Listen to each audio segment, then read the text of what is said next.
আমরা এই একবিংশ শতাব্দীতে আমাদের এই চলার পথে রাজনীতি, অর্থনীতি, শিক্ষা, সাহিত্য, সংস্কৃতি, আপনি যে কোনো ডিপার্টমেন্টেই যান না কেন, আমরা এখন সেই কাকড়ার যে মনোবৃত্তিটা এর মতো হয়ে গেছি।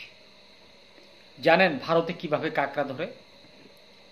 হয়তো আপনারা জানেন না, আর যারা জানেন হয়তো তারা সাহস করে বলেন না। ভারতে কাকড়া ধরার যেই পদ্ধতিটা সেটা হলো একটি ঢাকনাবিহীন একটি পাত্র থাকে। যখন কাকড়াকে ধরে সে পাত্রের মধ্যে রাখা হয় তখন কাকড়াগুলো আর সেই পাত্র থেকে উঠে আসতে পারে না। তার কারণ হচ্ছে যখন একটি কাকড়া উপরে ওঠার চেষ্টা করে অন্য একটি কাকড়া ঠিক আরেকটি কাকড়ার পা ধরে টেনে নিচে নামায়।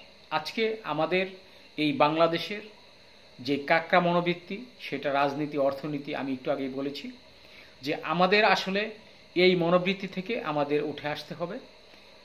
আসলে আমরা যারা খুব ছোটোখাটো মানুষ, আমরা তো উচিত কথাও বলতে পারি না এবং রাষ্ট্রীয়ভাবে কোনো কথাই বলতে পারি না। আমাদের অনেক বাধা, আমাদের অনেক কথা ভাবনায় চিন্তা করে বলতে হয়, সেটা রাজনৈতিক কারণে হোক বা যে কোনো কারণেই হোক। তো এই যে আমাদের মনোবৃত্তিটা, এটা এ থেকে আমাদের সকলকেই উঠে আসতে হবে। কারণ একটি সুস্থ সমাজ এবং সুস্থ জাতি চাইলে, একটি সুস্থ এবং স্বাভাবিক দেশ চাইলে সকলকে আমাদেরকে একনিষ্ঠভাবে কাজ করে আসতে হবে, কাজ করতে হবে।